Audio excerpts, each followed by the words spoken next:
What's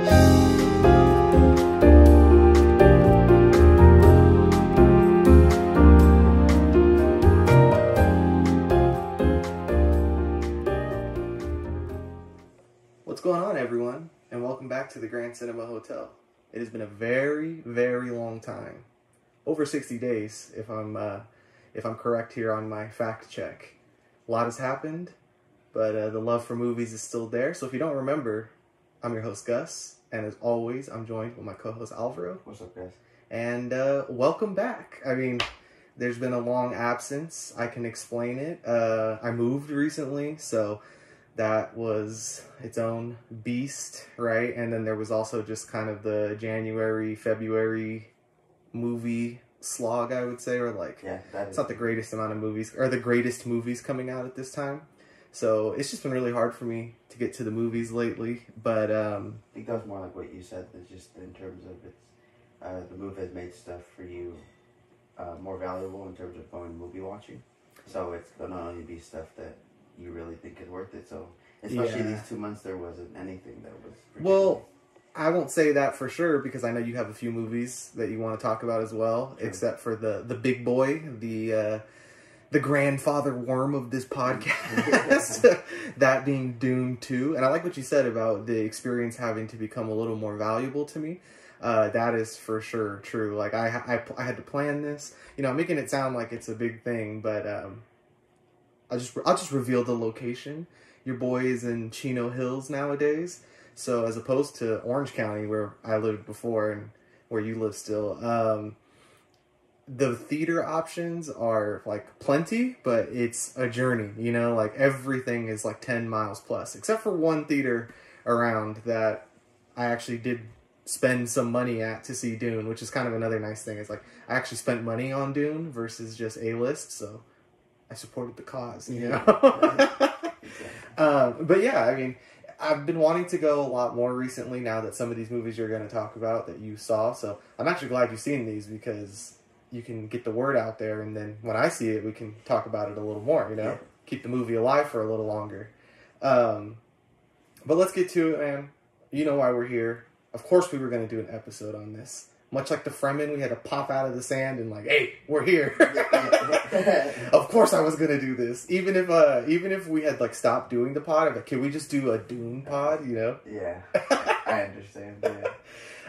I guess I feel like in my entitled podcaster brain, you know, it's like they got to know what I think, right? About this one, I mean, considering the inception of the podcast was around for the first one. I think third episode, I believe, or fourth episode. Something like that. That's why, for me and you, in terms of this movie, and for many people, obviously, these movies hold a very special place because we're here for it, we're living it, and similar to, I think, it only happens when they talk about, like, LeBron-esque type players, right? LeBron, similar to, like, Lord of the Rings was the last time something in Harry Potter was that something felt like you had to... I would say Lord of the Rings, though, because there's only 3. We talked about this prior, but, like, that where you're, like, all of this is just like, gas. Like, you know what I mean? Like, this is, like, something, like, when you're a kid, even as, like, I think even as a dude especially, you know, these are the things that you find so cool about reading books, or when you pick up illustrations on these random books, all of these, like, lived planets, and that you're, like, anything is possible. And I think Dune kind of hits all of those things. It piques the imagination, you know? Yeah. It's one of those things where you just... There's so much, you know? And, like, even if you... because if you've known about Dune, even if you haven't read the book, anything like that, but if you knew about it even in just your worldview, you know, like it's something you'd heard of, or maybe you looked it up once or whatever, it does that thing where you're just like, oh man, like this is what they mean about books, where it's like, why they could be so powerful is that like it uses your own imagination. So it's like I had an idea of what Dune looked like before I had ever seen Dune, you know, and it's not like this. Like I feel like I pictured it more like Star Wars, you know, like before I had ever seen anything Dune. But I actually love like how brutal this Dune looks, you know, and like it totally is this like perfect mesh between just like entertainment and then like raw, gritty filmmaking, you know, like I had mentioned this to you before, that it was like does Dune beat the like dark and gritty allegations? And it's like, I don't think so. It's pretty dark. It's sandy, so of course it's gritty. You know, like it's just like this perfect blend of like what I love about movies, you know? And much like the Batman. That was another one that was like that, and the first Dune, right? I think the other thing is usually the worlds that we've been getting of this scope in the last 15 years since something like, you know, Lord of the Rings, is that they're all pretty Disney based. So the worlds that we get, as much as, you know, I have good things to say about them, they're all pretty similar in terms of where the vision is coming from. Pretty generic, not pushing any boundaries, Safe. just very safe. Like, okay, like what do people like? People plausible. like drama, people like this, people like, okay. And they're like, okay, let's just do those things. That'll make a movie that makes money, right? It's like in terms of, you know, settings, like the Avengers Towers look like something we would build. Like, yeah, we like chrome. Like, that's what we're currently, every building that gets built is chrome and see-through. So, Avengers Towers, I'm sure if we were to actually build it right now, that's what it would look like. Boring, just like gray, white, right? Everything's so boring looking nowadays. You look like these approaches that aren't tied into necessarily being Disney IP, and they come from books. It comes from, it does feel more unique, because it is, in terms of what we're being given and the scope of what we were talking of this movie. We were talking about prior off the pod, like, outside of the U.S. big movies, they also seem pretty generic in terms of what their settings look like. And what they, it just always seems like it just has to look futury enough for you for you to be able to accept futuristic type, like for the story's purpose, but it never really feels like the setting is bigger than the story. And in here in Dune, that's what it feels. The only thing that I could think of similar in terms of scope and story, so like this entertainment versus like actual, like basic entertainment of like, oh, look, a guy stabbed a guy, that's cool, versus like actually having some thought-provoking deep stuff in it would be Game of Thrones, right? Yeah. Where it's like, that's similar, but it's TV, you know? So it's like there's going to be some limitations to what they can do and what they can't. And, you know, for Dune 1 and 2, as much as I love it, I was telling my wife when we walked out, I'm like, I wish both movies were 4 hours. Like, part 1 and part 2, you know? Like, I can't get enough of this, so it's not that I wish it was a TV show, but I wish it could have that amount of time, you know? Because I want to live in this world for as long as possible when I'm watching it. And even some of those other movies that you mentioned, like some of the like Disney-fied adventure epic movies, you know? Like, I think about like the Hobbit movies, right? It's like they all kind of feel forced in a way that they didn't need to be. It's like The Hobbit is one book, right? So why not just make it one movie? They made it 3 movies. And that, like, ruined Peter Jackson, you know? He already didn't want to really go back, but they're like, come on, we're going to make $1 billion again. I'm like, all right, I guess we'll make these movies, but why do that, you know?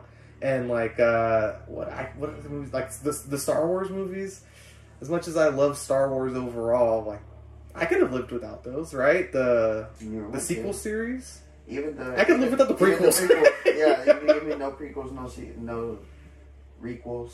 How about this? Give me the first Star Wars movie. Right? The first one, and I like the first original 3. I'm cool with that. It would have been fine. I think, and that kind of digresses into this, is that this one has never really, you know, we're on the TV right now, David Lynch's, and oh yeah, for vibes, we're watching it on mute.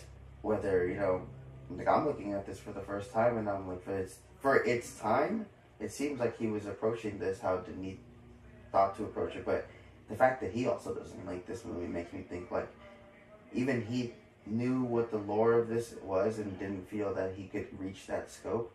And you know, right now we're getting the best rendition of this that has been put into like film. Okay, so let me ask you, looking at what you're seeing right now, right? And I know this sucks for like the fact that it's an audio-only podcast, but we're looking at, like, the Emperor and stuff, right? And this is a scene that's not even in any of these first 2 movies of, like, the Spacing Guild and the Emperor, like, plotting everything that happens, right? And, like, it is much more opulent, like, the settings, you know? Like, it's all gold, you know what I mean? And it looks like a palace, and it looks more like something out of Blade Runner or Star Wars than it does these 2 movies that have come out. So let me ask you, even if this is David Lynch's aesthetic was more akin to like the actual book, do you prefer this Egypt-looking aesthetic?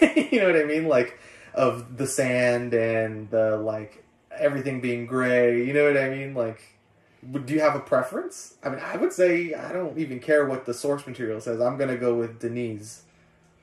Yeah, exactly. But I do think it's because in terms of this feels like to me, you compared it to stuff, you know, like it does look like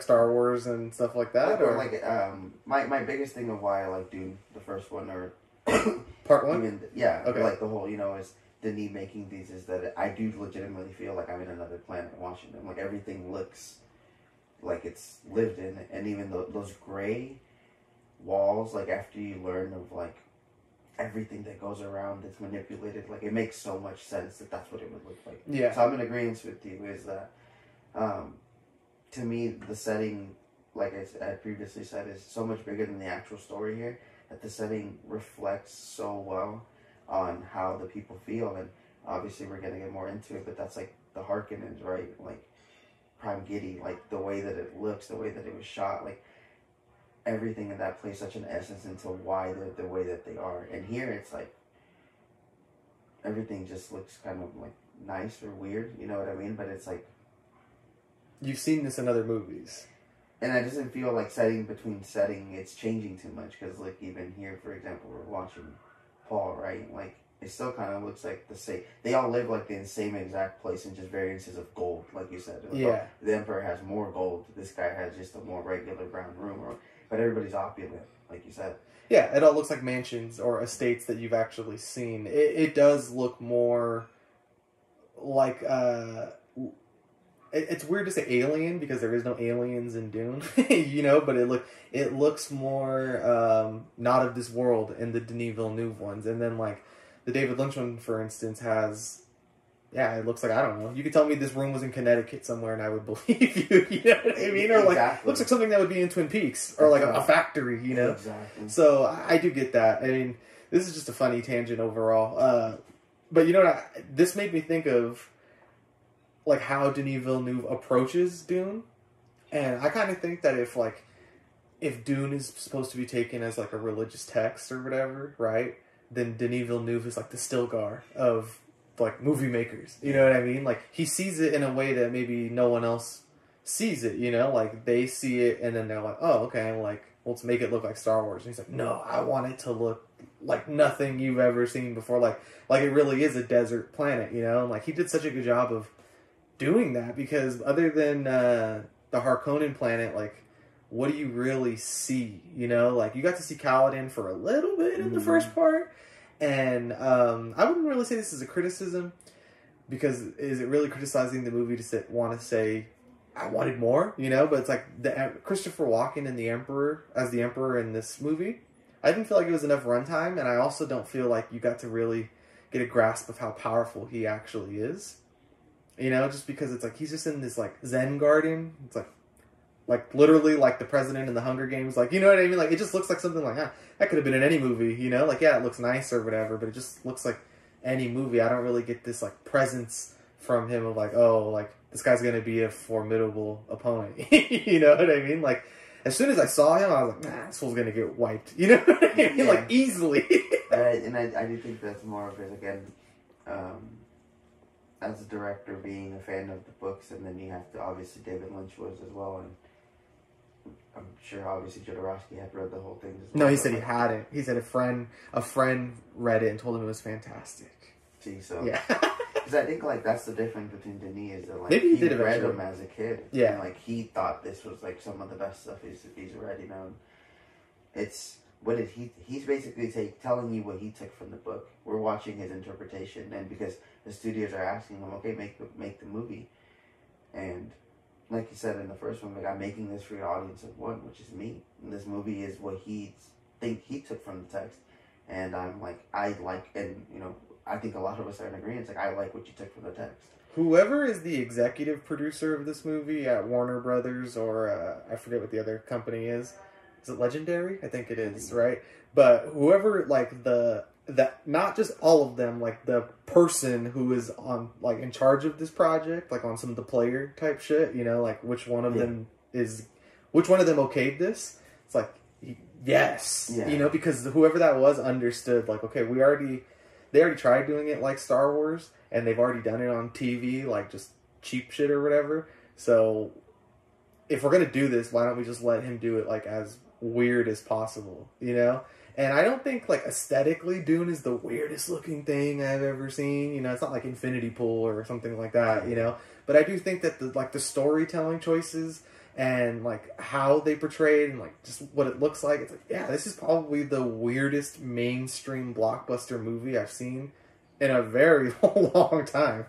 And maybe people felt like that about Lord of the Rings because it's like, I was rewatching The Fellowship and it was like seeing the orcs, you know what I mean? Like these fools are like really out of like something you would see in Evil Dead, and they're like pretty integral characters to this thing, you know what I mean? Yeah. So you're like, all right, like, and you know that Peter Jackson had that background, like making that kind of like gore shit, you know, like that's what he used to do before he made Lord of the Rings, and to see that come through, you know, it's almost like how people were like, oh, the way Sam Raimi was cooking in Multiverse of Madness. It's like, I guess. But like this is like what happens when you let someone be weird on like that level, you know, like the Spice Visions and all of that. And like, I wouldn't really say it's confusing, but I could see how a person could just be, I'm not gonna say like a normal person, but a person could just watch this and be like, what's going on? Well, I think it's relative to think that like they do a good job, obviously, of letting you know the spice is important, but it's also a drug, and like at the end of the day, we are watching like drug induced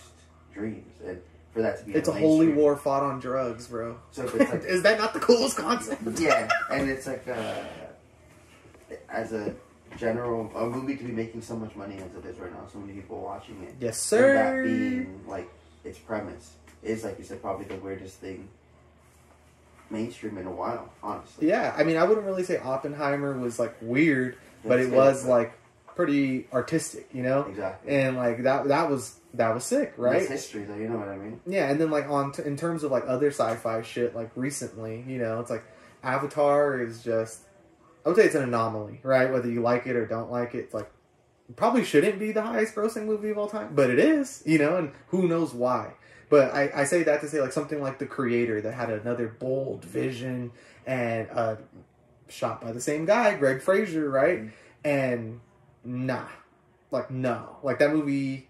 Not only did people not like it, it didn't make the kind of money that Dune's making, you know. But why not? It has the same kind of like vision, you know, like this grand scale sci-fi epic. But it's just not it. It's not weird, you know.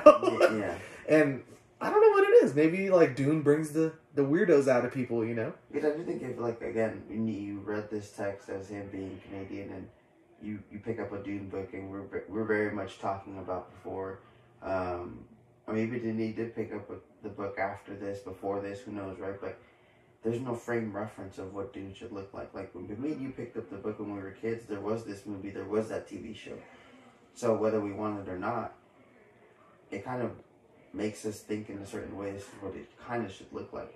But when you pick up a book as, you know, maybe like a 12-year-old or you're teenagers and you're talking some of the weird stuff that's in the book, like a chair made out of dogs that are alive, like, that brings that out of you, because you have to bring that up in your head. Like, what is that? Okay, I've never seen anything like that. So what does that look like? Like 3 big dogs, like a lot of small dogs. Yeah. Like, that makes me literally think like Adventure Time. One dog that's shaped like a chair. Exactly.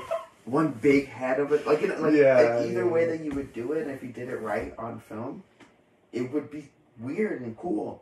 And it's like we're getting that from Denis because there's that perfect merger of time, you know, and I think, like, you know, me and you could pick up the book and somebody could remake this, and they will remake it in 30 years or something, maybe less time than that.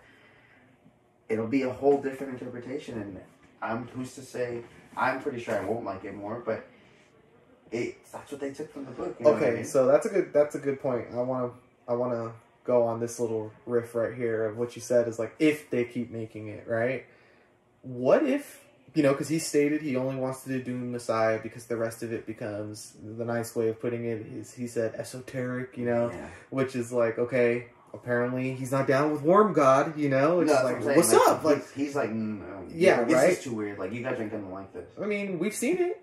It's just Jabba the Hutt, you know, like Jabba the Hutt is based off of that character, you know, like the. It gets insane though. The book. I know, but what I'm saying though is like, okay, so we have a reference for it, like. But Jabba the Hutt's never been in Star Wars for more than, what, like 10 minutes? You know? Yeah. I just think that's like a... not a lot of people are going to buy in. Do you think that that's what they mean about Dune being unfilmable? It's like, you can't...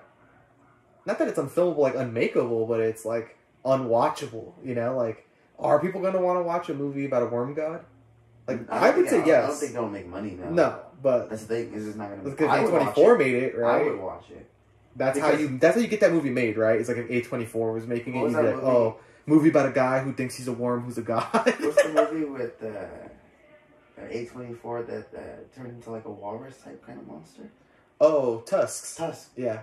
So like, that's what ideally be a movie like that, but yeah. But it would have to have the budget of this because like that's what's actually happening. But it's you'd only understand all of that if you invested in these movies that we watched. But it's like, I don't know. I understand completely why he's like not willing to go there because it's like even the books, like for me, I was like, I don't even feel like I need to go in here. You know? Do you think that it starts to like it's cool though, artistic integrity? You know, and it's like, oh, he jumped the shark. Denis Villeneuve did the Worm God movie, and then like he ruined his career after that. You know, like is it that kind of thing? Do you think that's why they say it's unfilmable? It's like, yeah, it's not worth the risk. Yeah, I'm not going to be the guy who does that, right? It's not worth the risk. It's not worth the risk. Yeah, I think so, honestly, because, well, if anybody was going to do it, it was this dude, David Lynch. I mean, from what you can see, it's like visually he was cooking with the like, okay, like let's do this weird shit, you know, this like cool. Futuristic.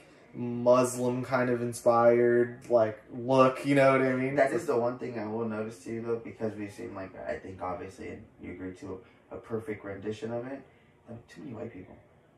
Oh, in the original one? Yeah, like I'm like course, now I'm just so used to like, is there like well I haven't seen the Fremen yet, but it's like even Duncan. I hate to break it to you, it's gonna be more white people. Yeah, but like you know, Duncan, Idaho, the difference that we get with even the way Josh Brolin got a tan in Dune, you know what I mean? It doesn't even look that white. It's true. We have a lot more diversity going on, which makes sense in a world that is like it's 10,191, right? Yeah. Like I'm pretty sure most people would just be mixed at this point, exactly. Right? Like okay, it makes sense that our two characters here aren't, you know, because it's like Oscar Isaac was kind of dark, you know what I mean? So it's like why are they both kind of white? And then you're like it makes sense. You're like, that's why he's white. That's funny. I'm just saying, all of those things, they make subtle differences or changes to when you're watching it as where we are, and it makes me feel like I'm walking into a world. As opposed to this, like you said, it just looks like a more futuristic, cyberpunkish version of Twin Peaks. Yeah, but hey, that's David Lynch, right? Yeah, I like what I'm seeing, but I understand but he doesn't. He doesn't even like. Well, for him, it was because the way they cut the movie, he wanted it to be way longer. He wanted to get weirder, so then it's not his vision. So it's like I see. I don't really think that the movie is. I think that gives the movie a worse rep. Like it's not Alien 3 or like any of those other movies where the director's like, no, I want no part of this. Like I don't think it's kind of ridiculous that this movie even has that story, you know? It's just that he, like, specifically had asked to get his name taken off of it, so then I was like, that's all you hear, so... Oh, like, look, this is an interesting detail, is that Leto has a pug. I could notice and he does, like, that's just... Frank Herbert wrote that. Like, I don't know why there's no dogs in Denis Villeneuve's, but it's like, why not? I kind of like the idea on some, like, cool. I like the idea that there's a pug in the year 10,000. There's a lot of English bulldogs too in the beginning. They're walking like a. So I mean, that's what I'm saying. Like that was his David Lynch when he did read it. Like that's what he took as most like this is the weird things I want to be there. It does seem like he was trying to be much more like exactly like okay they have dogs. Okay, we're gonna have dogs then, and Denis Villeneuve is like, that's not important. It's not even important, who cares? Exactly. Like, so why even shoot them, And then he is like, I get it, because I mean limitations, right? Of budget limitations. Like, okay, well, no, I'm gonna put more money on this thing looking real or whatever, and okay, yeah, like I understand they made two different movies, and Let's pivot over to our experiences because we have not seen this movie together yet. I would assume we probably will sometime in the near future. Sure. I saw this IMAX opening night on Thursday, and then I went with my brother-in-law on Friday, and that was the first time we ever went to the movies together, and that was kind of a cool bonding experience. And like, oh, okay, like he doesn't watch many movies, but the fact that he liked Dune, I was like, okay, valid, you know, like this is sick. It made me very excited, you know. Yeah. I was like, oh, that's cool. Like, he told me that he had a friend who watched the first Dune, Dune Part 1, on your left. That he watched Dune Part 1, and he said, well, nothing happened in this movie. And my brother-in-law defended it by like, what do you mean nothing happened in this movie? So much stuff happened in this movie, right? So that's when I knew. I was like, all right, we're going to get along real smooth, you know? And then we went and saw it, and it was just as good the second time, if not better, even on a regular screen. I went to Harkins Theater for the first time. Chain I've never been to. It's pretty cool experience. I like the way it looks, just because it looks like a old theater. Yeah, for sure. I also went to a new AMC for the first time, and I really liked the one I went to. Over here in where I'm living now, there's one that has an IMAX screen that's small. I had mentioned this to you. It's probably got no more than 100 seats, but it's IMAX. And I believe it's dine-in as well, so it's like this configuration that I've never seen. Yeah. You know what I mean? It's like IMAX dine-in, and it's very tiny. tight. Yeah. Yeah. Wow. That doesn't seem like a great experience, but it does seem like more of an experience. Like, oh, I went and saw it on this big ass screen. They brought me food, you know. I don't know if I would do it for something like Dune, but I don't. The Fall Guy. Yeah, the Fall Guy. Yeah, exactly. I'm excited for that movie, but yeah, are you? Yeah, I do want to see it. Yeah, but that's the movie. I'm just thinking like that's the movie where I do something like that. Hey, when they say, "Oh, they don't make movies like this anymore," the Fall Guy comes out. Oh, I don't want that. You know, come on, man. This is the kind of movies they used to make. It already got a. This is way off track. I don't even know. That's because I saw the trailer last night, and then ever since I first saw the trailer, I feel like we're very in this podcast. Very Gosling heavy too. Like obviously we like him a lot, so we're a podcast that likes fellas. I'm always there, you know. Yeah, I mean, these are our movie stars, right? So you know. They got the seal of approval from Steven Spielberg, bro. He saw Ryan Gosling and told him, he's like, I just saw a screening of The Fall Guy. He's like, I really liked it. And then he's like, I don't care who likes it, who doesn't anymore. As Ryan Gosling was saying, he's like, I got that. And, you know, like, and it's like, big Godzilla -1 guy as well.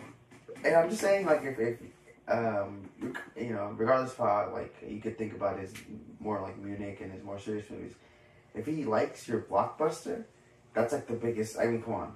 It's like he's telling you he likes your ride. Yeah. Basically. And it's like, that's what it's for. You know, like, that's exactly what that is. And you'll be getting on the Fall Guy ride experience at Universal Studios when they add it to the tram. Exactly. You know, like, it's just that, bro. And, like, I don't even know how I got the theater. The power experience. Of the movies. Theater experience. So let's talk about yours, because you've had multiple experiences as well. I mean, I know you saw this in IMAX as well, but I want to hear about the other way you saw this movie. So, because you did the thing. I did do the thing. So, first, I watched it, the fan access thing, which was a week before on Sunday. This guy! Oh, you're watching movies on Thursday, bro? I seen it on Monday. That was really, it was a regular IMAX. That was the one in orange. The only people ahead of you are the people who saw it on Monday night in Japan. I know, damn. Other than that, which, hey, probably hadn't even come out yet, so I think you're good. You're one of the first. That was insane, because every single one of my showings, besides the next one, I was like, I've seen it 3 times, have been, I picked the seat. Mm-hmm. So, when I watched the one in orange, I picked the F row. So I saw, first time I saw it literally, like, when we talk about, like, no peripheral view of anything else but the screen. Yeah. That's the best experience. That's how I was like, I don't know if this is actually, like, to me this is a 5, because this experience is insane. Yeah. You know? So then, I had a couple things to do in LA last week, and I was out there early, and it occurred to me that I should see if there's any seats in the 70mm shooting, which I think someone might have canceled like an hour before. So there was one in the F row. So I was like, well, I need to, this is the movie to do it for. I'm here. I feel like it's, you know, got to go to Universal to see it. Went to go see it. The screen is, I mean, it's insane. I think I told you I've been to the one in Irvine, which it is bigger than this one, but it's the fact that this is the official square. You know what I mean? It's unique in its own way. Honestly, like, so there I even was like, damn, I feel like I would want to even sit even further back now that I know exactly what it looks like. But just talk about, like, just seeing all of your characters' faces, like, being as high as a tower, honestly. Yeah. Being there again, it's like you said, you had brought it up when you watched it with your brother-in-law. It's better the second time. Yes, for sure. And you felt that way watching it, like, you know, and, like, in any viewing. And I would have felt watching it that same way. But, like, to watch it like that, and almost literally, like, you know, some people, you might I had prime seating both viewings, so IMAX and just regular, and it was phenomenal. Yeah, exactly. I don't think there's a bad way to watch this movie, honestly. And I mean, these seats, like, on a cow in the middle of a field. That'd be tight. Yeah. But they even, like, they know that you're gonna have to, like, even, like, it is like, you look up, bro, still some screen. You look down, there's still some screen. You know, that was the movie to break that with, I thought. And then I had already had tickets to doing that for last night, 3 weeks ago. And so then I went last night again to do it, and then I sat. So you saw it on a whim before your actual planned viewing? Yeah. This guy. Like, it worked. So that's why I was like, it worked out. Like I said, last night when I saw it, was probably like, this is the last time I'm going to watch. Because I'm pretty sure it's all going to be stacked from now, right? Just trying to, like, walk in. And I'll also be like, twice I've watched it like this is fine. Yeah. You can cap it off after that. I'll watch it with you again in any IMAX viewing or whatever viewing. At home, I don't know how many times I'm going to watch that movie. Just throw it on, like right now. So the first one, part 1, I seen it up until my first viewing of Dune Part 2. I had seen it 8 times in the almost 3 years that it's been. And every time I watch it, I'm just like, this is the best. You know what I will say? 8 viewings on Letterboxd, because I don't log it if I didn't finish it. Right. So then there's been many times where I just throw it on HBO Max and start to like get 10 minutes in. Yeah. You know what I mean? Like, it is a movie that is in constant rotation. I have it in 4K. I know you have it in 4K, so it's like, if we sound extremely biased, it's because we are. I don't even think this is a movie. This is a movie where it's like, oh, I'm trying to be like critical. You know, like, there is no criticism. I kind of felt like I knew I was gonna like this movie before I walked in. Like, I was like, there's no way I'm not, because it's just a continuation of what I've already seen. Exactly. So, like I said, my biggest criticism is that it wasn't longer. And I understand for commercial viewing why it can't be longer than this, especially for, like, just how many you could do in a day. You know, if this movie was 4 hours, they'd only show it 3 times a day, you know? But I can't over-explain how much I like this movie, to be honest.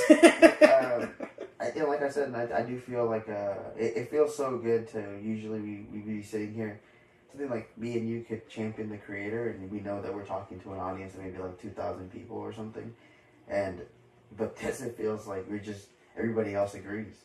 You know, everybody who doesn't even really watch movies that often agrees this is some of the best thing they've ever seen. We're some expert haters and gatekeepers, but this is one of those ones where I don't feel like, oh, y'all like this? I guess it must be corny. You know, like, nah. This is one of those ones where I'm like, everybody knows what's up. You know, like, okay, cool. Like, people still can do cool shit, you know? Yeah. Like, collectively, we can be like, oh, yeah.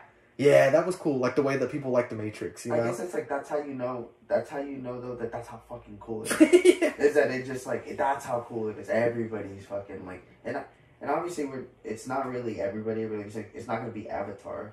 It's not going to be Avengers. So, obviously, those movies still gain more hype than this. But it feels like so many people that, everybody who has taken the time to go see it has walked away with, like, this is really good. And obviously, there's always, like, you gotta read the middling reviews of it, and then maybe like you said, I'm being overhyped because I'm a sci-fi bias, right? I love Denis Villeneuve, So maybe this is just like, you're giving me everything I want. Like, yes.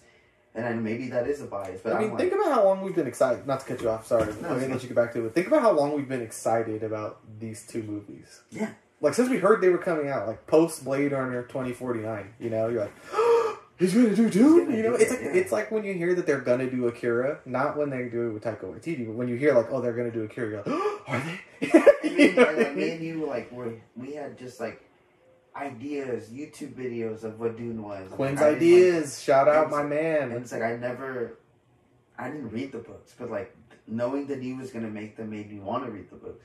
Watching the first movie, I was like, I have to read the book now. You know what I mean? And, like, that, to me, that experience on its own, that he could do that, or that Dune was made in my lifetime, like, exactly, like, this is exactly what I like, is why it's so special. Maybe that is a bias, like you said, but... I've picked the book back up since I watched part 2 the second time.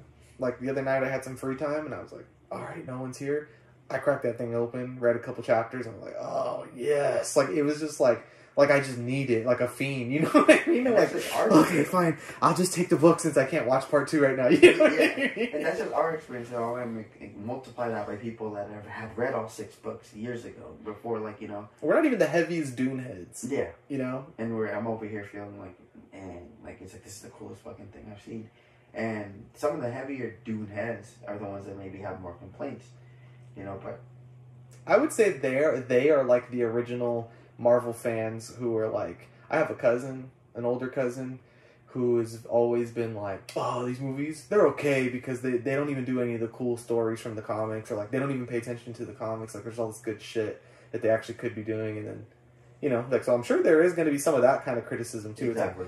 It's so detail oriented, there's so much depth, everything is like all this political intrigue and betrayal, and there's all this different stuff, and these prophecies and these visions, you know, it's so much. And then, if you think it's a lot in the movie, imagine how much is going on in the books, you know? So, it's just a world, and it's like, if it's, like, the thing you're trying to get into, it's like, that's probably a pretty good bet, because there is a shit ton of it, from the videos on YouTube, like you said, the actual books.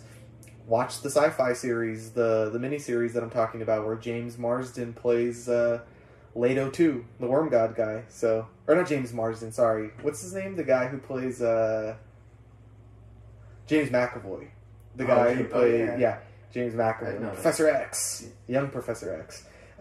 Yeah, he's in it when he was... He's the crazy guy in M. Night Shyamalan's trilogy, too. Yeah, there you go. Like, I haven't seen those movies. I don't know, I haven't seen those movies. Oh, man. So, talking about the movie a bit, finally, like, the actual... how we feel about it. I would say from the opening minutes of this movie, I was just like, okay, here we go. Yeah, this is where the soundbite makes up like the guy being like, why is it already cold? Why is it already cold? Yeah, like 2 minutes in. And I was like, wait, really? Like, you know, for me it is, I literally, yesterday after walk, like, I'm not kidding. 3 seconds into the movie, the first scene, and they're burning it's them just burning the piles of the Atreides. Yeah. That's a shot from Incendies, and I'm like this is fucking sick. Like it's already cold.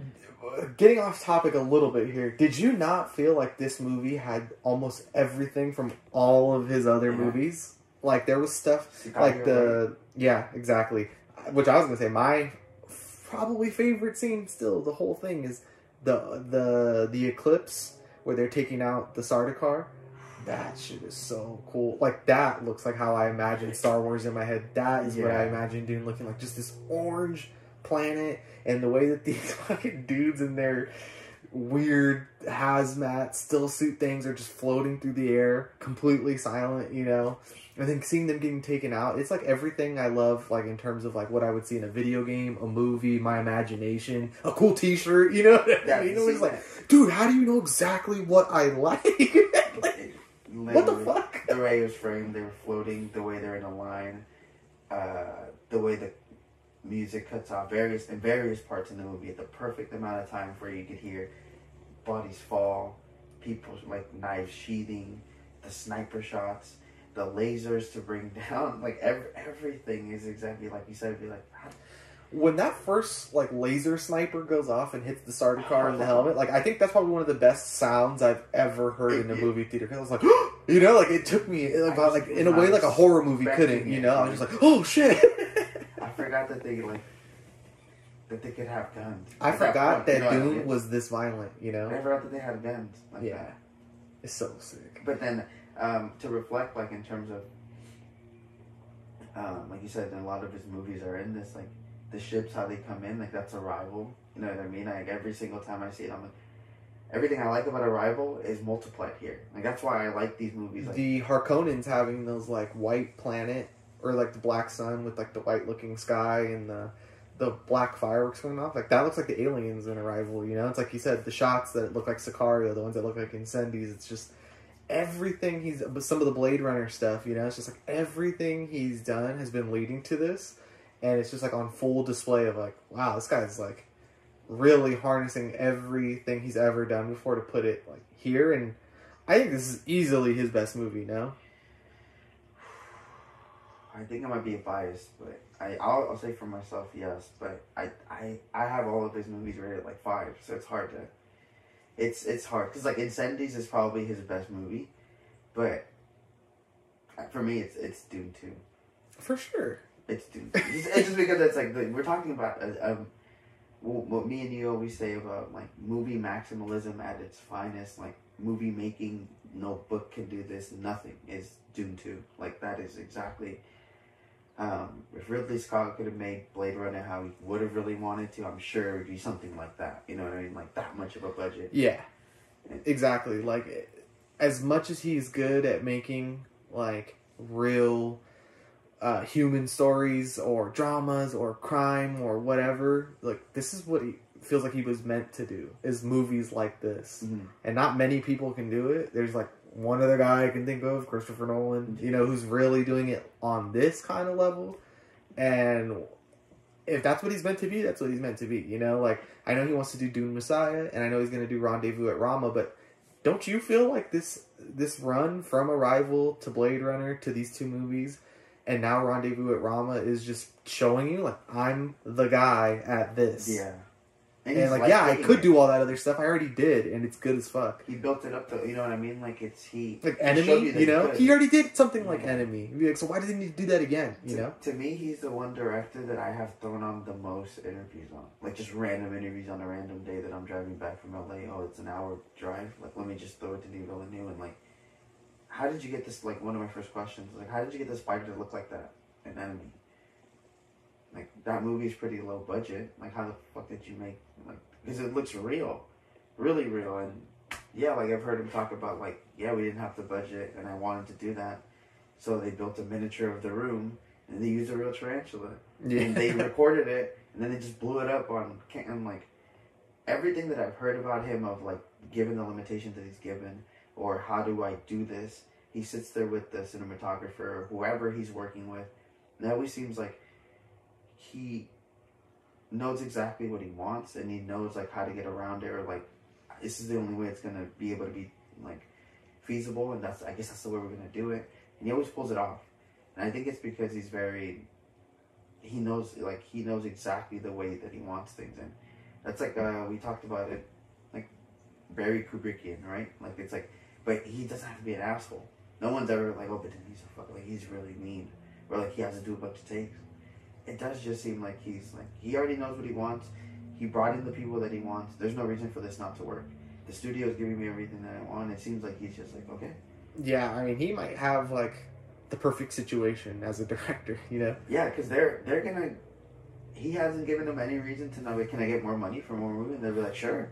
I would say that I don't think Warner Brothers, even if Dune 1 was successful and Blade Runner was not a successful movie, but I don't think that, like, on a quality level, and if they do care about art at all, could have any complaints about what he's been giving them, right? It is more of a... I would see why a studio would be like, blame the audience, I don't know. You know what I mean? Like, this movie's good as fuck. I don't know why they don't want to watch it, you know? Or I don't know why they're not into this, because it's good, you know? So... I don't know, not to throw it all on people and say like, oh, the executives were right this time. But like, I'm just saying. Looks like Arrival did well too. So it's like you're saying Blade Runner 2049 might be the only one where it's like, no, it is the only one that didn't make any money, and it's the only one that he kind of seems like I shouldn't have done that. But even that is, I think, in the executive point of view, is. But this will be fire in 20 years. And they'll remember that I approved this. In terms of like love and stuff like that too, it's like he's been getting a lot of love for a long time. All of these movies that we're saying leading up to Dune and the first Dune, it's like, yeah, he's the man. They love him at the Oscars. They love the movies that he makes, and like I see why, bro. It's like he's reminiscent of a director that we don't really get anymore. Not because they're not. I don't know. Maybe Ari Aster one day will get a budget like that, and it's like, wow, he fucking made something like that, like Dune. I was afraid to not prove that. No, be like, oh, that's what you do with all that money. You just build a big little dick. Only for me to like it. Yeah, you built a big little dick. Alright. You didn't build it like as big as it could possibly be, like Denis Villeneuve. Three big warm dicks at the same time, bro. But like you said, it's about some of our favorites. Eggers took the steps up to be like the Northman. Let's see, right? But I can imagine doing something this this sci-fi, like maybe he would just go more into fantasy or whatever. Yeah, exactly. Or it's like, I don't know, the Green Knight to me, I'm like, it's good. You don't need to do another fantasy movie like that. Like, it peaked, and you only needed to do it for like, I don't know, less than $50 million or whatever. Yeah. Like, so let's just, we're good there, like try doing something else. So it's like Robert Eggers, maybe if he wants to make one of these other like historical epics or something like that, that's kind of more fantasy driven, like, that would be sick, I hope he doesn't go smaller. I hope all directors that I like just go bigger and bigger and bigger, Yeah, and another point of view we were on Denis Villeneuve, I think his casting is always really interesting. Obviously, he does foresee. I think the Austin Butler and Florence Pugh thing is like, well, that's kind of like with him casting them and saying they're the feature. Like, yeah, but we've known that for a while now. But like him casting Timmy as as Paul. Because even questionable, and as much as I like the first one, I remember a lot of criticism is questionable in him being like, why am I supposed to care about this character is like that? But when you see the turn in this, you know what I mean? It's like, I really am having a hard time, like, who could have... I remember being like, he's good. Because I know he's good, but I was like, okay.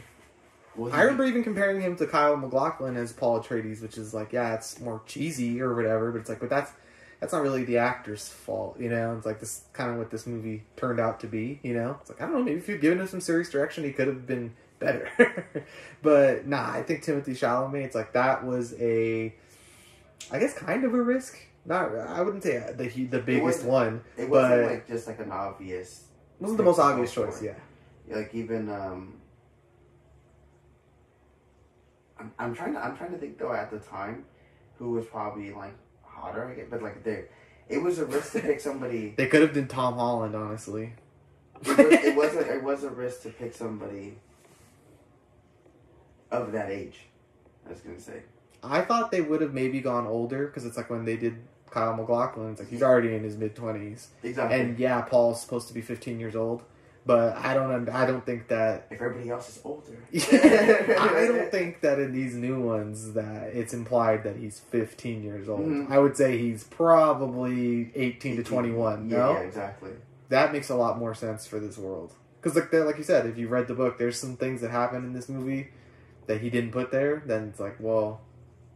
Yeah, I guess if he is supposed to be 15 years old, it would make sense why you're like, yeah, he didn't have babies in this movie. Yeah. But I'm not really sure on that. I haven't heard Denis Villeneuve say anything, but it was an interesting choice, and I feel like in this movie is where it really pays off. You're like, wow. Because, comparing him to someone, because we've been talking about Lord of the Rings, it's like, I've been watching the Lord of the Rings movies, and Elijah Wood is, like, serviceable, and he's my Frodo because he just is, but if I could go back, I'd probably pick somebody else, you know what I mean? Like, he's okay. Yeah. And I felt like that was kind of the Timothée Chalamet of it all in the first one. Dune. And then in this one, it's like, okay. I now see why people are like, oh, this guy could be the next Leonardo DiCaprio or so-and-so, Like, yeah, I believe it now. And obviously, Zendaya. Yeah, she's the star of the show in this movie. I would say that she gets 80% more time than she did in the first one, right? Like, we're trying to put a number on it. And even the way this movie ends. I heard that was the biggest complaint. That's so funny. Yeah, she was in it for like, in it for like a commercial's length throughout the entire 2 hours and a half. No, the thought of it, like, I do take both movies as just one really long movie. You know, so it's like, I'm like, when it cut off, it wasn't my complaint, because I'm like, chill. And the second one, she's in it, and look, literally, she's in it, like, way more time. Oh. He was taking it back because David Lynch is in. I didn't know that. Yeah, with Fremen eyes. So, addicted to the spice. He's a spice miner in the first one. Cameo, right? That's pretty cool. Yeah, it's funny. But yeah, Zendaya in this one, like, seriously, it's like 80% more Zendaya, right? And I think she's a good actor. I know a lot of people have some complaints about her, that she's kind of like one note, kind of monotone, whatever, but I think she's great. And I don't think that's like, I'm not saying anything like revelatory here, you know? Yeah, no, I think she does, if she is, you can consider somebody one-noted maybe. But in terms of here, it makes sense as a Fremen, and like the way that she is, so I think it works very well in her. Yeah, because, like, I mean, this character obviously has one way of living, so if she seems one way, it's like, because, well, that's the point in this one, at least. Heavily frustrated, you know what I mean? Yeah, like, they've just kind of always said, like, between Spider-Man, Euphoria, and some of the other things that she's done, it's just kind of like... Always her. Oh, yeah, hi, I'm Zendaya. Like, you know what I mean? But what I will say about her character, and the performance that Denis Villeneuve makes out of this character, because in the books and in the... Well, I'll just say the books. I'm going to stop comparing it to the original David Lynch movie, but Chani is a lot more of a go-along character, you know? She's like, all right, cool. Like, this is what we're doing, right? And in this one, she's actually not an antagonist, but like, what's it, like a deuteragonist or whatever? Yeah, like, yeah. She's a third party between Paul, the Empire, and, you know, this war going on. She's like, well, I'm on this other side where I don't think either of you are right. She sees through some things out. Yeah. So I do think in part 2 he did a great job of like, okay, the movie will be told through her eyes, you know, like how she sees things, because it's like she teaches Paul everything he knows. They fall in love. The big conflict at the end is, you know, the I wouldn't say betrayal, but the coming to terms with what is actually going to happen. And I would say by the end of this movie that her and Paul are not on good terms, you know? And it's like, that is not something that you would really get in the, in maybe some other versions of it. So, and maybe if someone else had even made it. Maybe in another draft, you know? Who knows? But I do think he made the right choice of doing that to actually make her a compelling character. Yeah. Because in the first one, you can't say she's compelling. She's mysterious, you know? You're like, ooh, who's that, you know? Who's the girl that he keeps saying? And then, oh, okay, she's there at the very end. But in this one, it's like, okay, he made her about as well fleshed out as he could for a character that isn't really that well fleshed out in the story that it comes from, you know? Like, he added something that Frank Herbert didn't have, you know? Those are the things too. Like, okay, this is the right guy to do it, you know? Because maybe someone else would have just like, okay, she's whatever. She just needs to be here because that's his side chick, right? You know, that's the side chick who taught him the ways. But no, he made her just as important as the Emperor or Paul. Yeah, and it's I do think it's knowing what works better on film than like, oh, I'm just adapting, right? I'm just putting what the guy put in the book in the movie. I'm just making it, but like, no, there's decisions that you can change for a movie that will respectfully, how you interpreted the movie, make those points more valid at the end of it. We talked about this with Don't Look Now. Remember the author of the original story? She was like, Nicholas Roeg pulled things out of that story that I had never thought of. And I feel like that's kind of what we're getting now, too. Yeah. And it's like, that's what makes it so special. You know? It's not just like, oh, shit, how do I do the book report and then make it look good? You know, it's like, no, okay. I'm going to do this, and it's going to be my version of Dune. I feel like it should be referred to as Denis Villeneuve's Dune. And then the books are like Frank Herbert's Dune, you know?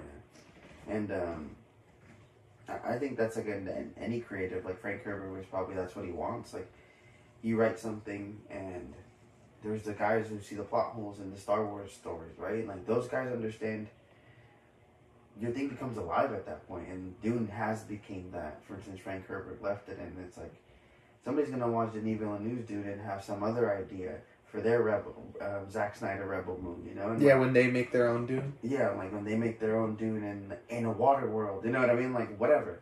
So it's as whenever you make something as a creative, it's like you do. I mean, I feel like you do hope that somebody would take your stuff and get influenced in some whole other way, or take the ideas that you thought about. Like, oh, you're right. Like when I wrote those characters, and I was broken when I was as a writer writing those characters. I never noticed that I wrote Chani to be. Like, she is a strong character. Or she's, like, there's all these personalities of her that I never noticed I put in there because I wrote her a certain way. Those were what I was at, right? And it was 1960-something, and men had different views. Not to say that he was a certain way, but I'm just saying times were different. Exactly. People thought about things differently. I'm sure he wasn't thinking, like, I should make her just as important as he is. That would make my point at the end of the movie even, or at the end of the story even stronger. And it's like Denis Villeneuve, I feel like, or anybody. You pick up a book, there is that sometimes where like you said, she saw things in that story that even I hadn't thought of. Yeah, I will say, I do think that he really has done it as good as it can be done. While also elevating it to, like, okay, these are going to be my personal touches that I added to the lore of Dune, you know? Like you said, there's going to be people who have only seen these movies, and that's what they're inspired by, and then in 20 years when they're making their water version of Dune or whatever, they're going to think, like, oh, my character needs to be like that, not like how Frank Herbert wrote it or whatever, you know? And it's like, that's just cool that he's doing it on such a big scale, you know what I mean? It's like, I can't wait to see what this, like, ripple effect does to movies, you know? I'm sure Hollywood's going to learn all the wrong lessons like they always do. But then in 20 years, they're going to come back and it'll be Lord of the Rings, Dune, 20 more years, there will be something else that's just as important, you know? Yeah, I mean, there's an exec already out there in terms of, you know, we had brought up, like, Kaladin. Like, I really like the way Kaladin looks, and I always felt like... Wish we had more of it. It sucks that even in the story, they don't fucking ever go back. But I'm like, I want to... It's funny to me. I'm like, why don't y'all just go back to Kaladin? That place was cool. Yeah. And, you know, I mentioned this to you. One of the things I love the most about the visions that Paul has is that they're these possible branches of reality that could happen, or maybe they won't happen, you know? And my favorite shot from Dune Part 1 is when they go back to Caladan, and the ship is hovering over the ocean, and all the Fremen are waving the Atreides flag, and they're there, all dripped out in their black Hugo Boss with the blue eyes, looking over their crowd, and I was like, ah! You know, it's like, so yeah, there was some version where they did go back to Caladan, or that's their home base, or whatever, or maybe that's the future, and we'll see it in Dune Messiah, you know? But, like, that's what I love, like, I don't know. But if I never get more of it, at least I got that fucking little scene right there. Like, that was so sick. Looking very 1920s Germany. For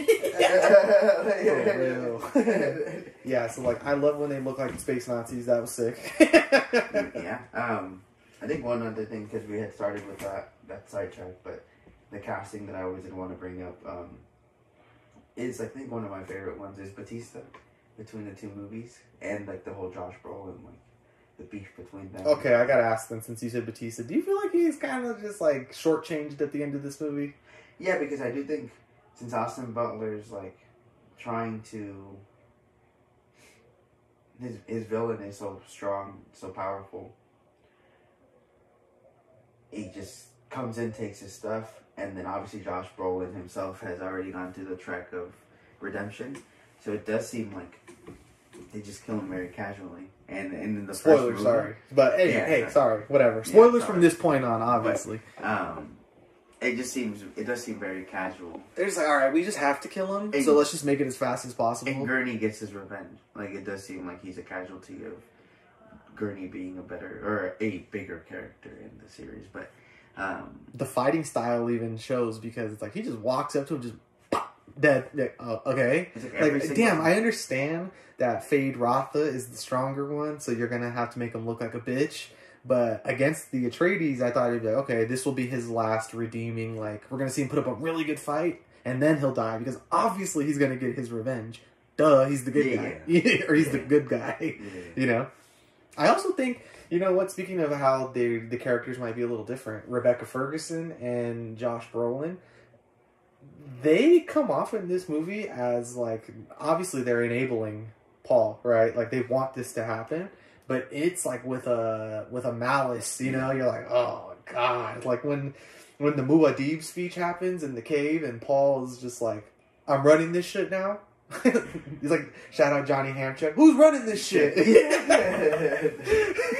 Well, Paul Balboni's running it now, right? Yeah. But you see, like, Josh Brolin, like, yes. You know, and then, like, even when they first reunite and they're walking through the desert, he's like, harness that power. Use that shit. Snoop these fools, you know? And then, especially with, like, Lady Jessica just full descent into, like, oh, okay, she's the bad guy in this movie? I like that. One of the small touches that I like is when Paul starts to go off and she's like, slow it down, like, relax. Yeah. She's like, you're going for it, like, too hard. Peace, woman, peace. Yeah, peace, woman.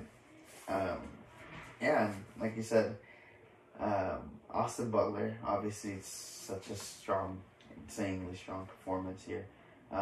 I was expecting the Elvis voice, I'm not gonna lie. As soon as he opened his mouth, like, I was expecting it. So to actually get a completely different voice performance, right? Yeah, it's flexing the range, I would say.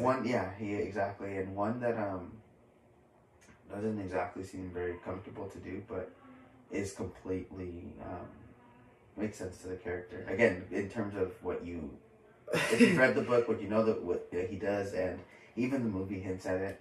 Like, you know, the 3 girls he has as his pets and stuff like that. Like, my precious darlings. Somebody feed them. It's a fun voice. It is a very fun voice. You know, I think it's hilarious that he just like, okay, I'll just do what Stellan Skarsgård is doing, and Batista's like, I'll just be Batista. I already look like a brute. Yeah, like in this movie too, it's like they kind of just Kylo Ren him, where it's just like, just yell, and then you're gonna get mopped by a character who's just exponentially stronger than you. Be ready for the Marcus Phoenix movie, bro. So, it is what it is, the Batista of it all. But like I said, there's so many good characters in this movie. It's like Austin Butler, Rebecca Ferguson, Josh Brolin, Javier Bardem, just a total performance, like, with range, you know? It's like half comedy, half religious fanatic. He's like kind of a tragic character, because at the end you can see how he's like, oh my god, I was right, and like how it's destroying, like, time to go lead the space genocide, you know? And it's like, wow. Yeah, and he's like a crazy very important like figure in the Fremen too. And again, it gets a little overlooked in the movie in terms of because he becomes such a fan for Paul, but it's because he wants to see Arrakis winning again, bro. He wants to make Arrakis great again, dude. Yeah, seriously. And, I'm going to get on a tangent that I'm probably not qualified to really be talking about, but, you know, what Dune is actually about, too, like, back in the day with, like, all the stuff that it's inspired by, so it's, like, Lawrence of Arabia, and, like, you know, it's got broad, I wouldn't say broad, it's very deeply, like, Muslim-rooted and stuff like that, with all of its, like, lore and what it's doing.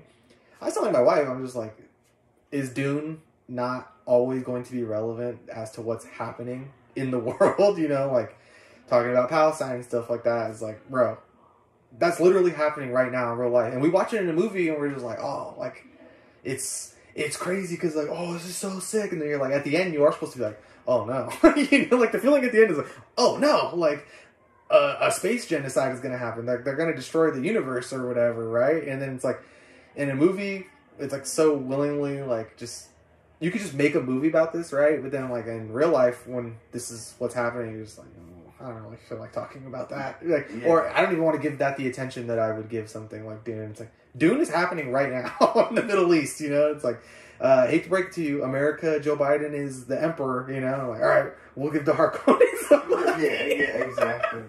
So if I get, I don't know, if anybody listens to that who decides to cancel me for it, like, I'm standing by that. Free Palestine, long live the fighters. You know? Long live the fighters, yeah.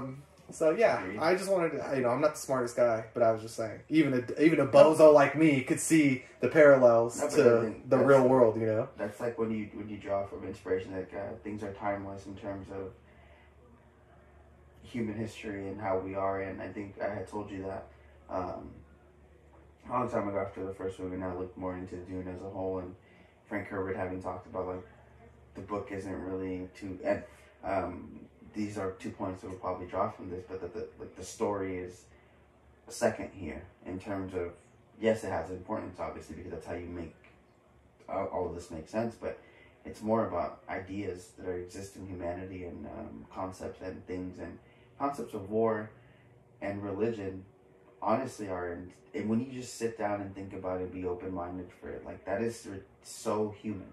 Religion and faith and copium and all of those things are so human. So like, how would those things affect? Like, they don't affect us as much here because we live there's no anomalies. Like, there is no big worms and stuff like that. But in a world where these things would have more power based, like, if you drug up somebody, a human that has those type of concepts in mind, a war general or somebody who could foresee the future, what would they do with that power? Humans are obviously always looking for leaders, or like, this is going to bring us back to prosperity. Yeah. All of these concepts are talked about in the book, like you said, but at the end of the day, because it was written in that way, and history repeats itself, like, it'll never not be relevant, like you said. And it's interesting because in the same way, like, you could give Star Wars that type of thing too, because it's drawn from Dune, though. So again, going back to our prior conversation, George Lucas read Dune, took Star Wars from Dune, but those concepts that Frank Herbert laid down in the book so long ago become very integral to things that resonate with us later, because all of those things make sense, like you said. Kylo Ren, all of those things, you're like, space Nazis, space Nazis, space Nazis. Yeah. You know, but like, every single story can make you have a different perspective and fool you. Be like, I'm gonna be on their side this time. Or even me and you, when we'd watch it, like, or most of some people, like, I choose the dark side, you know? Like, yeah. Like, because in theory, when it's playing in fantasy, you're like, well, I'll root for the bad guys. Yeah. But, bro, like, this shit happens in real life, and sometimes you don't root for the bad guys. Yeah, and we are here, and where we are, our money's picking sides for us, and we don't even know. And it's like you said, we don't give it that importance. But it also highlights to me how good this movie is in terms of me being able to, like you said, like, I don't think about these things, and even I'm like, holy shit, like, you guys aren't seeing this? Or you guys can tell me this is bad when I'm thinking, like, I'm not, yeah, I'll just preface everything. Obviously, neither of us are, like, they're really the right people to, like, I'm going to explain to you how Dune is exactly like the conflict in the Middle East. But it's like, dude, if I can see that, how can you not see that? You know, because it's like that scene at the very end where Stilgar is, like, celebrating that they're going to go, that Paul is just like, show them paradise. Let's lead them to paradise. Like, basically, we're going to nuke everybody to death. And you see the celebration of it. Like, am I crazy here? It's like, you're supposed to, like, feel like you just got kicked in the dick. You know, you're like, oh, like, holy war. Oh, fuck. Holy you know? war. Like, between 6 different, like, factions in space. Yeah. Like, you guys are about to nuke each other. You're about to use... He has literally centuries of nuclear warheads. Yeah. And even that, like, I do believe that... It's like Oppenheimer, though, where people don't understand that the ending of Oppenheimer is him realizing, like, oh, fuck, I did destroy the planet. Yeah.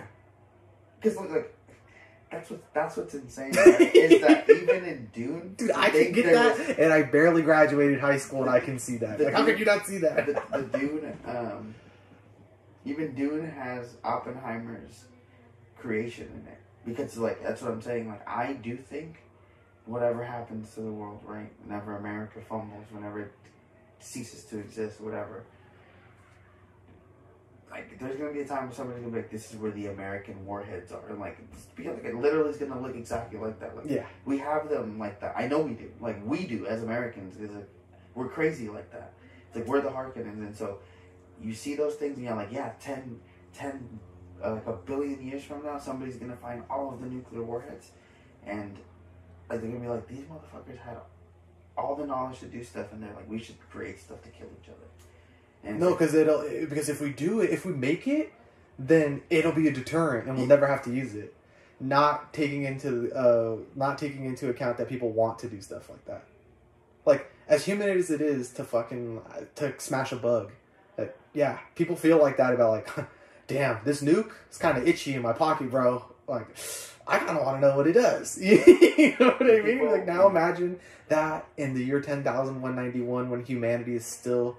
Like, I feel like if you don't read the books, maybe you're not going to really grasp this. But it's like the real, besides you said concept and ideas, the real point of Dune is to continue evolution. Mm-hmm. That's why there's no aliens. That's why there's no androids and robots and all that. Because it's like, no, all of this, humans are the center of everything.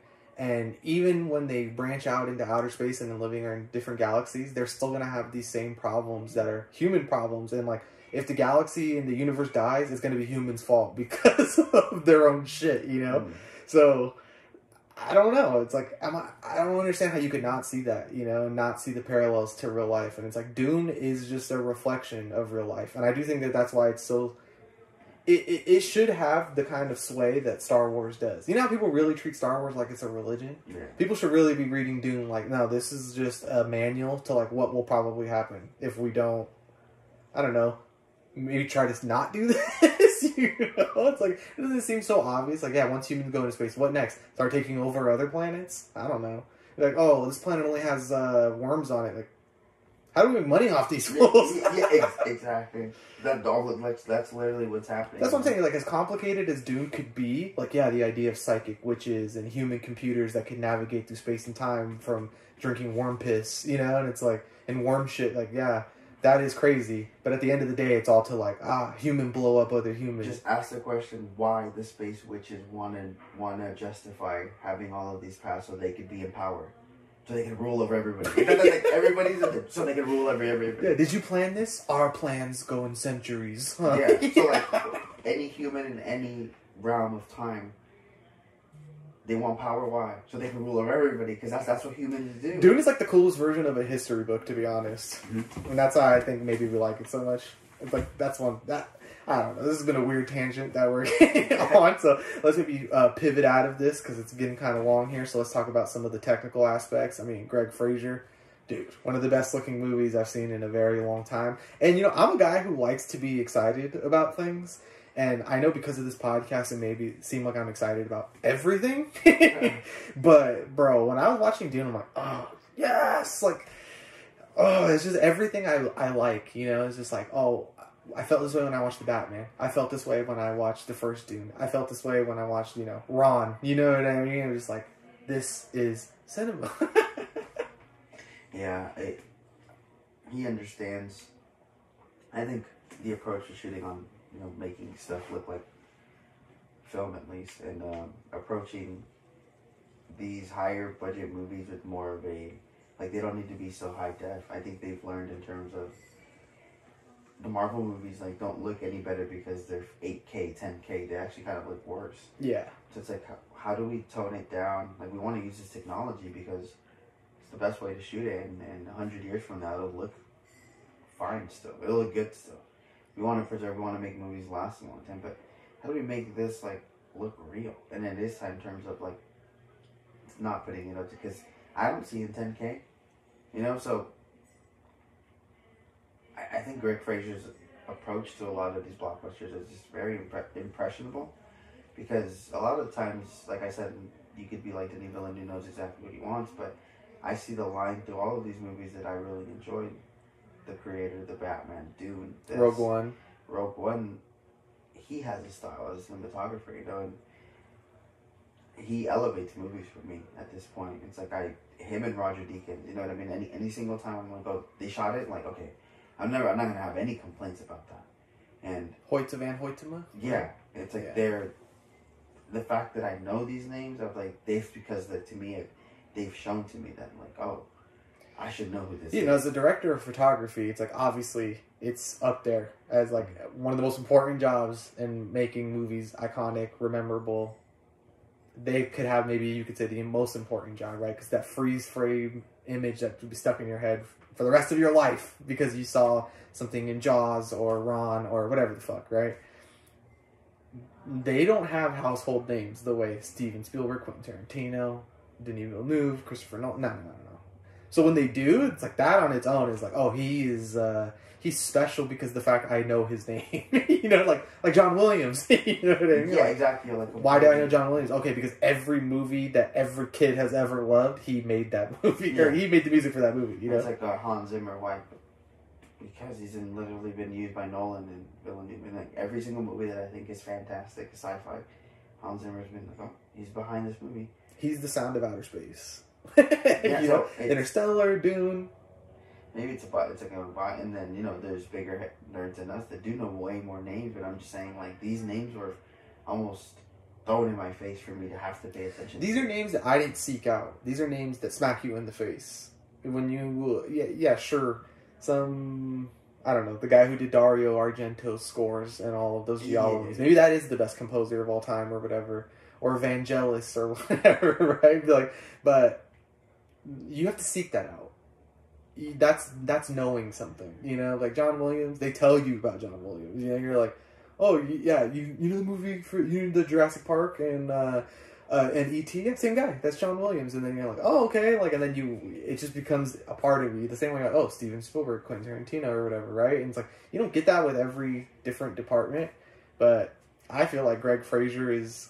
If movies are still cared about the same way in like 50 years, this guy is like very important to what movies, like blockbuster movies, look like now. You know, he has made the best looking blockbuster movies, other than like of this time, other than like Hoyte van Hoyte. I just think he, and I think he is the only one that I think both of them they shoot IMAX like all the time. And Zack Snyder himself, just shoot.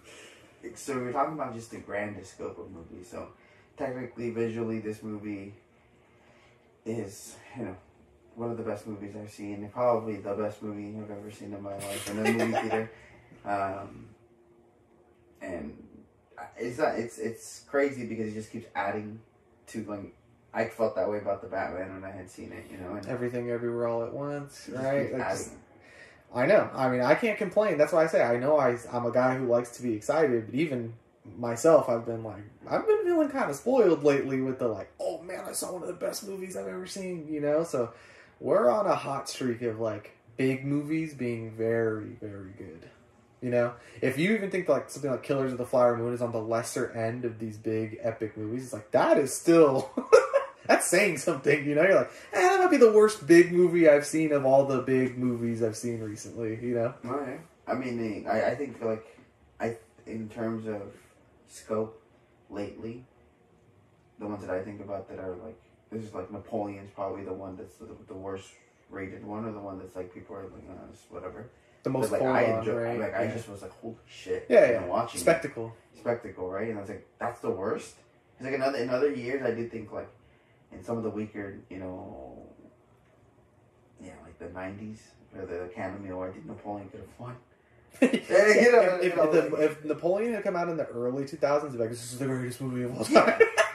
Yeah, so I'm like, just in terms of scope, like, they just would have been like, oh, look how fucking huge, like, everything here is. And now we're just, okay.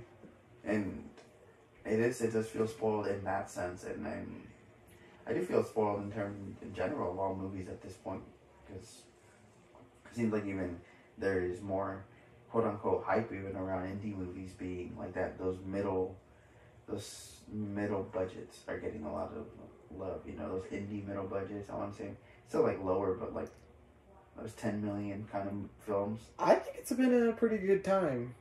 Like, for the movies recently, I'm sure a box office is always down. That's always going to be, like, the never-ending thing, I would say. Like, oh, the box office is saying it's not a good time. Like, I don't buy it. Movies are pretty back, I would say. So I guess just... Sydney Sweeney. Oh, yeah. I guess just to say, to close out... And you know what I want to say? Just, people like Sydney Sweeney, like, carrying the weight of the movie industry. Yeah. But you know, the Zendayas, the Sydney Sweeneys, the Tom Hollands, the Timothy Chalamets, you know, it's like we have this young generation with an interesting outlook on like what kind of movies should be made. So I do think it's kind of it's a good time. You know, like long gone are the Brad Pitts and the Tom Cruises, but like I could live with Austin Butler and Robert Pattinson and Timothy Chalamet just fine. I'm going to argue that by the end of their careers, I'll probably like the artistic creative choices of this crop of actors versus like, I don't know, Cruising. My Mom's or whatever, you know, like, hey, Julia Roberts, you're an icon, but you didn't ever do anything like Midsommar. You didn't ever do anything like Hereditary. Ryan Reynolds. You never took a shot like Don't Worry Darling or whatever, you know, like Florence Pugh has made way cooler choices than like some of the most revered actors of all time. Jacob Elordi. Yeah, that's what I'm saying. Like, oh, I'm going to be Elvis, and I'm going to be in Saltburn, and I'm also in this Paul Schrader movie that's coming out where I have a big mustache, like, about Canada. Like, sick, dude. I think that's what's been the coolest in terms of, you know, Denis Villeneuve reaching out to Florence Pugh and being like, it's not a big role for this movie, him having enough respect to her, but I promise you, and her being like, no, I just want to be in your movie. Bro, we're going to be the most back when whatever Daniel Kaluuya does next comes out. Yep. The King! It should have been, The King! It should have been this year. Yeah. But, I don't know. Yeah, He should be in Dune. Oh, he'd be so sick if he was in Dune. He should be the next Dune. Whatever they do next, he needs to be in another Denis Villeneuve movie. Because he was in Sicario. So he needs to be in another Denis Villeneuve movie. True, he's going to hit him up. We need to get in that Bene Gesserit circle, and we need to manifest Denis Villeneuve and Daniel Kaluuya reuniting. What was it? I'm blanking out on the name. And what the Fremen that they killed in the first. Oh, Jamis? He should have been Jamis. That would have been so sick. That actor does a really good No, job. he does. Yeah. That guy, he's so important to the story, and I don't even know if he is in the book. I don't remember if he's Jamis. Yeah, but it's he leads Paul on all of this, and it's you made a good point to me. You're his mom is trying to brainwash him and lead him on this path of what to do. But when Jamis tells him to do it in his visions, it's oh, okay, I'm gonna do this, and it's that character, that little through line of the first person I ever killed being the most important person in my life is just a nice touch. That's some Shakespearean Greek shit. I'm haunted by the ghost of the first guy I killed. Exactly. That's he's cooking. So he's cooking. So good. He's cooking with gas, bro. But yeah, I guess just to close out the Dune part of, because like you said, getting yeah. A lot of obviously there's a lot of things. There's a lot of discussion around this. We agree with most of it. Like you said, we feel it's 5-star out of 5-star movie. So, if there's anything we feel like you missed, there's definitely somebody else that's already brought up the points that we vastly agree with. Yeah, I mean, we were pretty much just here to praise it. Yeah, to be still guard about it. Yeah, pretty much. But I will say to close that out, what would you say is your overall favorite scene?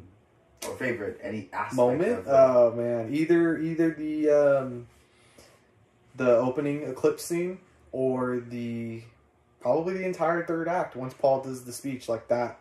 Those are easily the best parts of the movie. I could agree with both of those. I'll add 2 things as well. I will add that I really enjoy the scene where Léa Seydoux is so good behind Austin Butler, and that hall, the way that the fireworks are going off, the celebrations, and the way it's all black and white, that exact. It's like the tragedy of Macbeth. Yeah, but in space sci-fi, Oh my god, that was insane, and I actually, while we go with yesterday, I really enjoyed the scene. I was thinking about when Josh Brolin does get his revenge, and so then they are able to attack, and the lighting is similar to the same way that desert was in the beginning, where it's orange and they're attacking, but it's often just the fire of the of all the nuking they're doing. Yes, it's at night. They're fighting at night. You know what? Too is that it's in the trailer, I believe. But when the copters and the ships are going through the the Arrakeen, the base or whatever, and it looks just like the first Star Wars when Luke is doing the run on the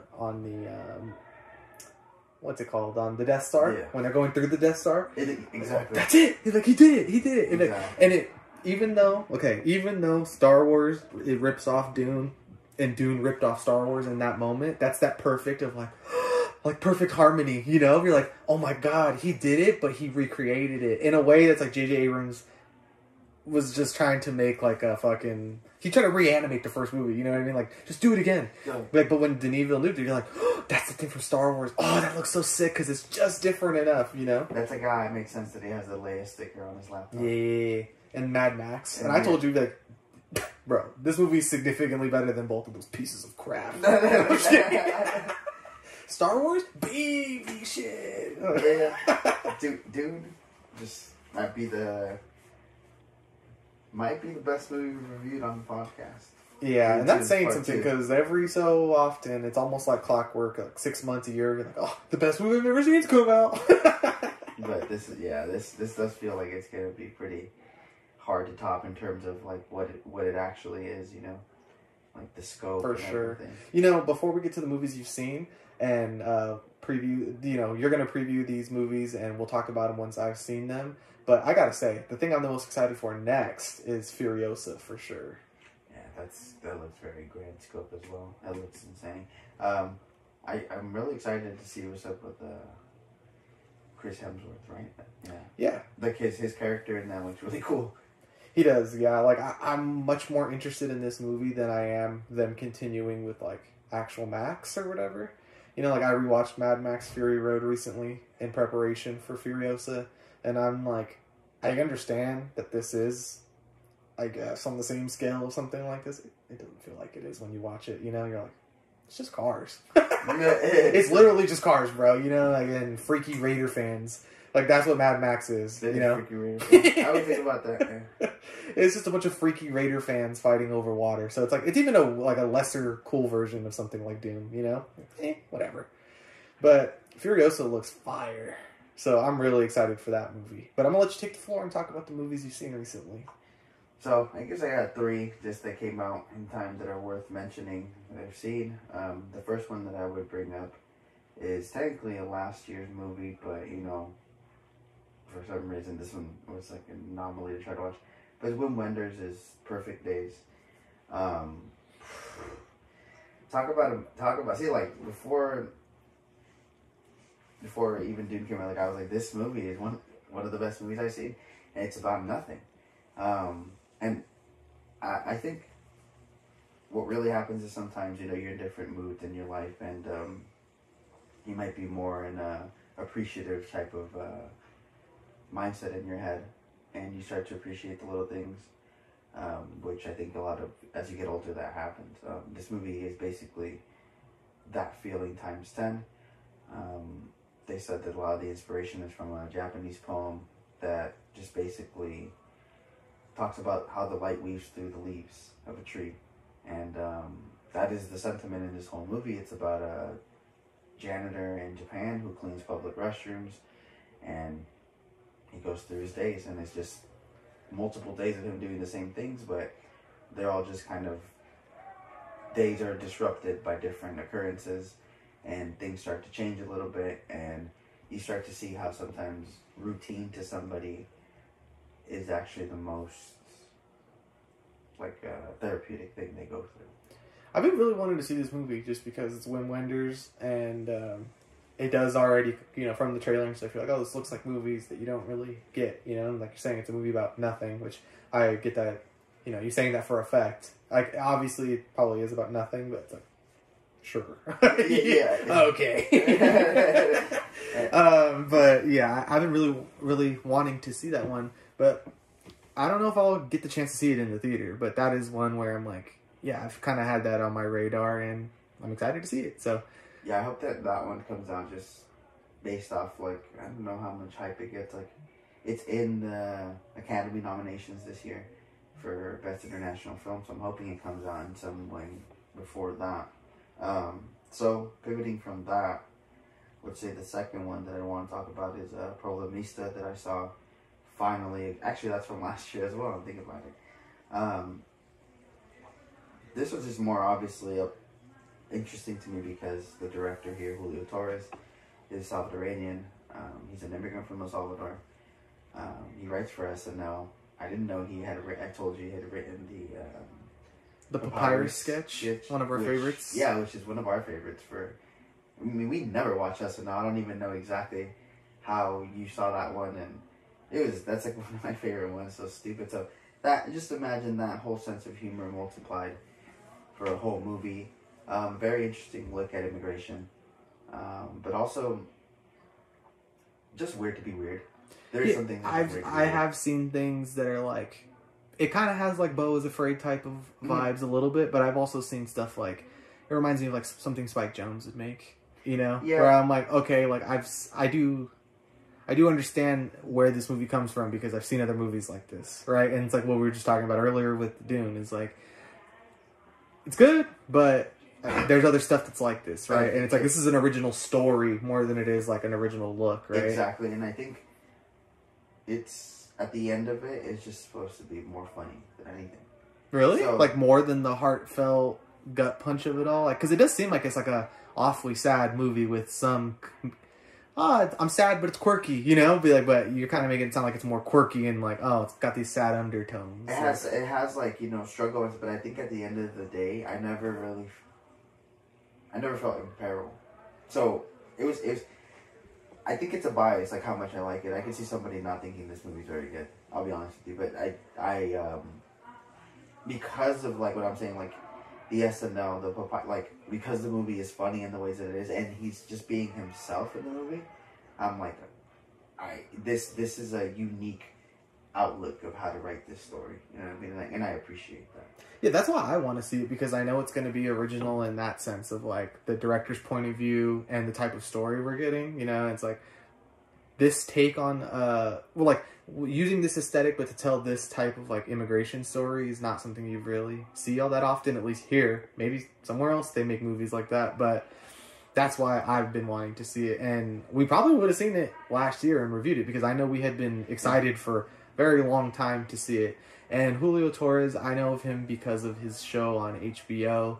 It's called Los Spookies. It's a Spanish, like, found, like a Office style, like how they shot it and stuff. It's this, like, opposite version of Scooby-Doo, where, like, they're these makeup artists who are into, like, goth shit and, like, horror and all that stuff. And, like, they make fake like monsters and like shit like that, like to try to like become popular. Like there's like an episode where they like make a creature that's like the Loch Ness monster, because they're trying to get like viral or whatever, you know, like so like they do stuff like that, or like they pretend to be exorcists and stuff like that. So like a reverse Scooby-Doo, and it's so like that's what the, like if you like stuff like that, like, that's what the movie is. Like it's just he's very similar to a lot of what comedians are doing now, which is like they make their own shows. And talk about actually having a twisted, weird mind is those guys, because it's like they find shit funny, but it also always comes from tragedy as well.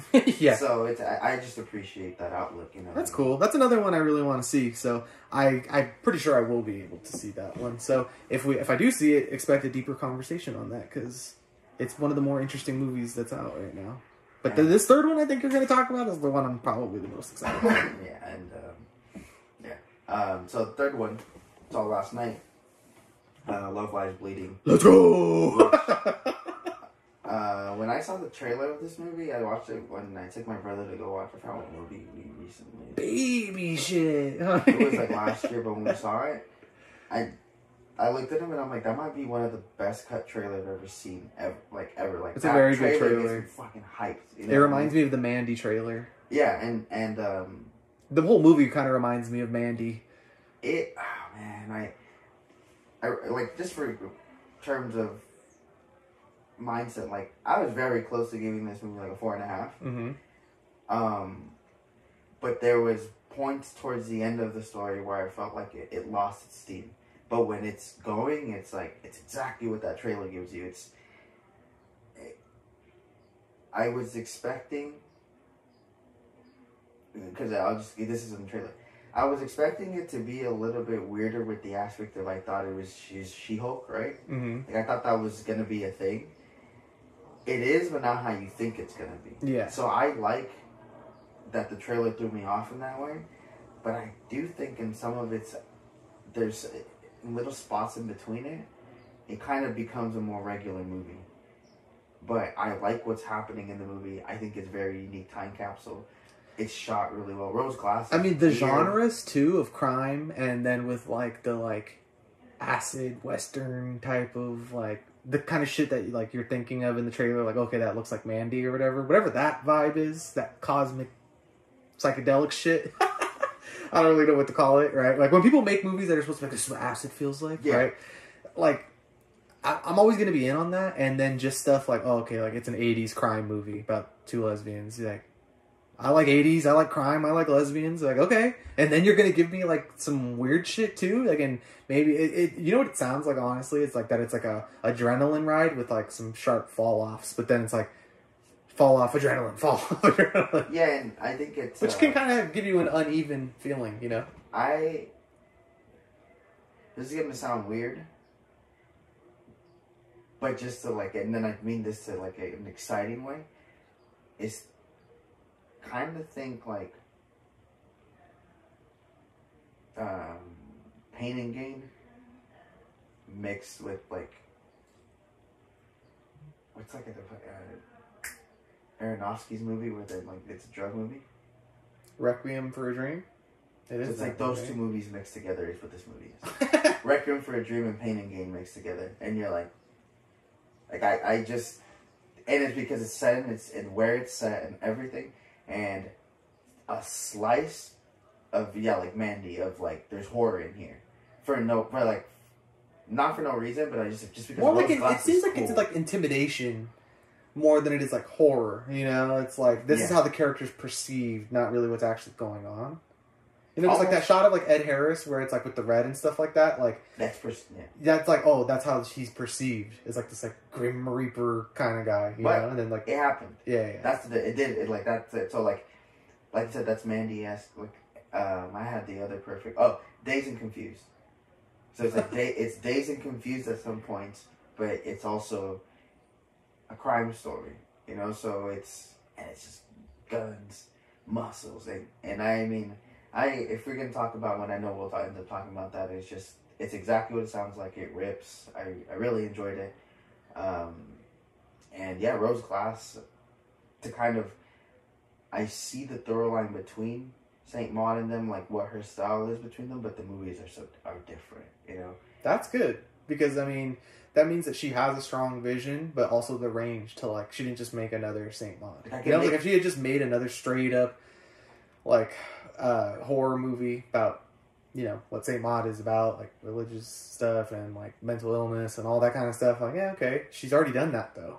So it is cool to see that she's pivoted to like a completely different genre while still carrying over. Like, you're like, oh, I see. Like, if you wanted to compare the characters, there's a lot. But if they're not about the same things, you know, so it's like, I think that's when you know, like, oh, same thing with Robert Eggers, right? You're like, you can compare every one of the characters and they could all fit into each other, but they're from different eras. They're from different settings and everything. Is Rose Glass going to be Lady Paul Schrader? Yeah, exactly.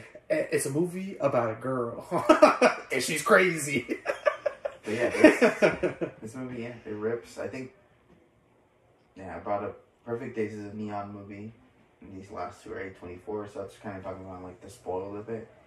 Is not that there's like a bias, but I just think they've been given more money, both of these companies, to be able to distribute the better independent movies that come out everywhere in the world. And is this not balance? You have Dune, and then you have these movies, right? And then like some shit like Mean Girls bombs, and you're like, good, you know, like, okay, balance is restored. Yeah, like I see Drive Away Dolls, right? That was another one that I've seen. That movie didn't get no fucking attention, but it was just a funny comedy, and that's okay. Like a movie. Yeah. That's like a movie that I'm like, that's like. They talk about I don't have any guilty pleasures, but that's my guilty pleasure if you're to have one. Mm-hmm. Is that like I like that movie, and it's stupid and it's like it's kind of like a lower saturated diet version of The Big Lebowski, but I like that. I would rather that stupid mid movie be this instead of Mean Girls, like you said. So, nice. I haven't seen any other new movies recently, but I will say the best old movie I have seen recently. There's two. I watched The Conversation recently, and then I watched Harakiri. Woo! Fire! Yeah. So, you know, hey, there might be old movies, but if you haven't seen them, they're new movies. So those are the two best old movies I've seen recently. And I don't think we'll talk about them, but those are just fucking amazing. Harakiri is, one of the best movies I've seen as well. Definitely. I think that's without a doubt my favorite samurai movie. That'd be tough for me to say because like, is Ron actually a samurai movie? I mean, I guess it is, but not the same way. But even like if you were to consider it for me, I still have this one on top of it because of like the you've seen it, but like the code, how it breaks the code and everything, and like the actual fucking like I duped you, bitch. Like I like it. Like I just that movie's so. I'm not gonna say too much, but when he throws the ponytail, yeah, exactly. My man. Yeah. So yeah. Oh yeah. Did you kill them? Even worse, I took their pride. Yeah. Yeah. Fire. Hard. Yeah. That was sick. And then The Conversation, obviously, you know, Francis Ford Coppola, right? Mm-hmm. Yeah. And then Gene Hackman, of course. Pretty fucking good. Like, this movie's been dissected to death. It's old as fuck, but it's really good. So I'm here to tell you, holds up in 2024, folks. Watch it on Netflix. Watch it, yeah. That wraps it up for me. You know, does that wrap it up for you? Yeah, I'm good. All right. I think now for the time being, the pod, it's kind of just, you're going to get it when you get it, man. And probably less rooms and more just these conversations where we'll talk about one movie and then branch out into some others. But I can't imagine we're going to spend as much time talking about the next movie as we did Dune, Yeah. So expect more diversity in these episodes. And hey, it's a way for us to cover more movies. So see you when we see you. And if you are listening to this, that's what's up, loyal followers. You know what I'm saying? All right. Catch you next time. Bye.